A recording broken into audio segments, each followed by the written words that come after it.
You for being here on Palm Sunday, the beginning of Holy Week and spring break for many in our community. I was woe is meing this week because my family's leaving without me because it's Holy Week also. So look forward to sharing Easter with all of you. So thank you for being here again today. And I invite you now as you're moved to take some deeper breaths, letting ourselves be here as fully as we are able, and tuning into whatever word there is for us on this day. And as you are moved, I invite you to join me in a spirit of prayer from Psalm 19. God, may the words of my mouth and the meditations of all our hearts be acceptable in your sight, our rock and our redeemer. Amen. It's a puzzling event in the story of the movement toward his destiny. That's what one scholar said about this text we just heard from the Gospel of Mark. And this story appears in all 4 canonical Gospels, albeit with some variations. And it raises so many questions, at least for me, especially since, as we noted, we already know how the whole thing ends. And he probably had a good idea of how it would end too. Oh, yes. So I wonder, why did he do it like this? Was he like, hell with it, if I'm going down, I'll do it my way? Because he made such a dramatic, triumphal entrance right into the heart of the place where those who wanted him silenced and dead called home. Why make such a scene? Maybe he wanted a little moment to relish the crowd that had gathered, to hear some praise and gratitude for his message and his life for the path he was on before it was done. Because after they shout hosannas at him, he goes right to the temple. And maybe he took those blessings into a time of silence before he goes off to find the 12 in Bethany, before he has his final meal, before he has his last words. Maybe he knew it would be the last time he did this journey to Jerusalem. And you might remember Jerusalem, that name, it means city of peace. And he would have entered the gates, he could have maybe entered the gates on war horses with a crowd armed with swords. But instead he enters the city of peace on a colt with a little group singing songs. It's even kind of lighthearted, a nonviolent response. And I wonder if that's why he did it like that, to creatively resist, to show with his body a different way. It actually seems quite perfect, like the puzzling nature on its own is trying to tell us something. Like part of the point of any true spiritual journey is actually to be disoriented, confused, perplexed, and mystified, and to still follow the path in the midst of questions. Maybe this is essential and simple, but not necessarily easy, following the mystery, keeping our hearts open. I love that line from Jan Richardson, keep finding its pulse, keep moving in a cadence of presence. Keep open to the mystery. That sounds a bit abstract, but part of what this means for me, at least, part of what I understand being open at that level to mean, is being willing to not just move ahead faithfully without all of the answers, but to in fact be willing to have our old answers questioned. And what does that look like? If we're standing with Jesus today in 2024, joining that procession on the edge of Jerusalem, the city of peace, what does that look like right now?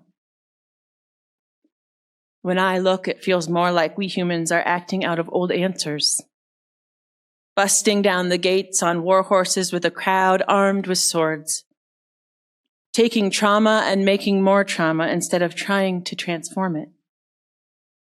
My heart has felt broken open for a while, And I know I'm not alone. Near that city of peace, there is mourning and fear and waiting for hostages and weeping for the lost and starvation of bodies and spirits and the death of so many children. Tens of thousands of lives lost. I haven't wanted to turn away, but if you've seen some of the images, at least for me, they're forever woven despairingly in me as a reminder of how much better we could have done. While our nation state supplies all of the weapons, we say we wish there was more we could do to help. While our countries claim to be pro-life, to love babies and kids, if an alien life form came to planet Earth right now, would they agree? As we sacrifice our children to the idol of nation states, do we really value life? What if we followed Jesus into something else on the edge of Jerusalem? What would a creative, nonviolent demonstration look like? Because the Jesus way is about trying at every turn to transform the trauma into something else, instead of bringing more trauma, hurt, and despair into the world. What if that is a message for us today? Can we trust the mystery on this way to something else more than our old ideas and our old answers? Here's another message, I wonder, from the bigger story of this holiest weeks in our tradition. What if sometimes there isn't a military solution to what is unjust or wrong? Jesus chose to stop the cycle right there and not accept the answers of the violent status quo as the only possible solution. And I wonder if we need that reminder over 2,000 years later. Part of how we change pain into something else is not spilling it, opening our hearts to have room to generate goodness. And what would it look like to keep our hearts so soft and open that we can embrace something we haven't seen yet, willing to let go of old painful patterns because they are familiar? What would that look like in the Middle East? I believe it starts with a ceasefire and feeding the starving kids and bringing the hostages home. I believe it starts with more having courage. And in all of the places where some have decided they know for sure that more death is the answer, that the way forward is more of the violent status quo, I believe that something else is possible. We can no longer settle for the least creative option, which is to wipe one another out. Matthias Roberts just this morning was quoted in a meditation by Father Richard Rohr, and he said, Jesus walked willingly into a human world defined as it still is today by violence and dependence on the scapegoat. He was murdered, not because God wanted or needed his sacrificial death, but because as a human, when the stakes are high, we determine who is in and who is out through violence and death. What might emerge if we let go and kept open to what is not yet, instead of putting more trauma into the world simply because we aren't sure what else to do, and because it is profitable to keep on with the ecosystems of weapons and war? Maybe you noticed too that defense firms RTX and General Dynamics, they used to be called Raytheon, but their stock is up 10% since October 11th. What if instead we invested our treasure and the treasure of our hearts into trying to transform trauma creatively, individually and collectively, through this wild landscape of chaos and grace, through the puzzling events in the story of the movement toward our destiny? What do you think? And especially today, I want to remind us of the gift of our diverse perspectives as we create space to hear one another. And we even have a covenant that invites us to disagree without being disagreeable. Isn't that precious? I love that. So what would it look like to try and transform pain for our individual lives and for our collective lives? What if there aren't military solutions to every injustice? How can we remain open to mystery and to doing things differently than what has been tried before as part of our spiritual path? So I'm going to give you some time. You can hear a pin drop in the room, and I'm going to take that as a sign that you're taking it in. So you who are on the live stream, you were invited to explore the same questions or journal, share with those in your home what's come up for you. Have at it.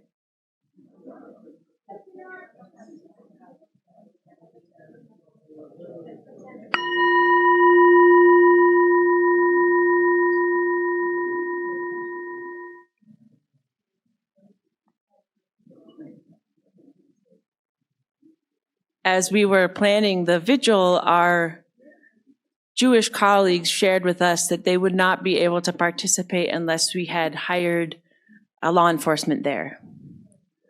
So we did that. And as we were setting up on Friday, my friend Mark, who's become a true friend, we've done a lot of justice work here, he said, "I'm really nervous. The whole world hates us right now." I said, "No. The nation state is different from a tradition and a people." And so that feels an important place to start, to say that for many of us, those things have become sadly and wrongly conflated, which has contributed to a lot of anti-Semitism. So we all held that with them, and they were, even as we were deciding where we would stand, they wouldn't have their back to the sidewalk, for example. And Jackie and I both, we needed to know that. So I appreciate the tenderness of this topic. So do we have any genius insights that will change the world, that will help us here, that came out of your time? Yes, AK. Humans are fallible. That is so important for us to know. May we be humbled by that fact. Other insights? Philip. Actually, there was a group that brought it up about how women of different cultures came together to create peace in Ireland. The Catholic moms marched and the Protestant moms joined them, and then people kind of said, "Oh, well, maybe we should stop fighting each other for the change." Thank you for saying that. The moms have often led the way, and that's been true for Mothers Against Drunk Driving and now gun violence. Moms demand action. So yay for all of the moms who've led the way. Indeed. Oh, wow. That's kind of harsh. I bet it did get your attention. Anything from this side? Oh, yes. AK, you got something else for us?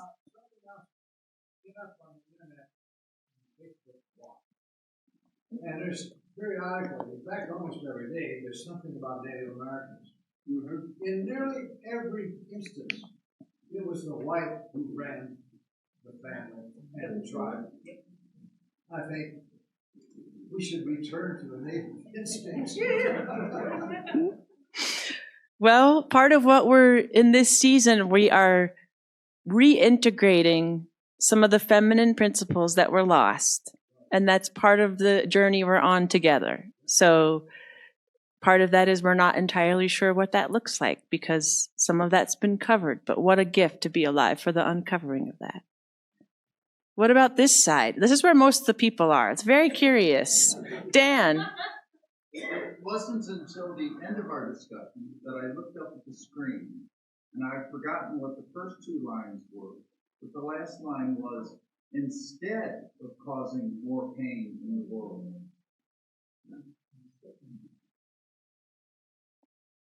Yes, and. Do you have something to add to that? Or just the instead itself is something for us to ponder? If all your What answers don't cause more pain and worry? Boy, wouldn't that right there change everything, that shift in stance, for sure. Beth. One thing we as a country could do, we have a Department of War. We really need to push to have a Department of Peace. For those who didn't hear, Beth is saying we need a Department of Peace, and our community has had an impact way beyond our blueprint. So I dare us. Let us initiate an effort for a Department of Peace. Why not? Why not? We absolutely need that. Well, beloved of God, what if we kept our hearts open to the mystery, to what isn't yet, but what could be on its way? What might be possible if we loved new questions more than old answers? May it be so. Amen. Greetings to you wherever you are watching this. For those of you whom I have yet to meet in person, I'm Reverend Nicola Marsh, pastor here at Community UCC. And we see that people like you are watching our live stream each week. And because of this, we are excited to be embarking upon an experiment. And we need you. If you are engaging with us regularly, finding meaning in what we are about, we would like to extend a special invitation for you to be among the first CUCC digital disciples. For signing up for just $10 a month, you will receive a t-shirt with the new CUCC logo. And we are also exploring the idea of offering other content to those of you who are part of this new and growing area of digital ministry. Sign up to support us in this new way at cuccboulder.org/support by clicking on the yellow donate tab and noting you are a digital disciple in the instructions. Or as always, we welcome an old-fashioned check mailed to us at CUCC, P.O. Box 3646, Boulder, Colorado 80307. Thank you for being and building beloved community with us, and thank you for your gift, whatever it might be.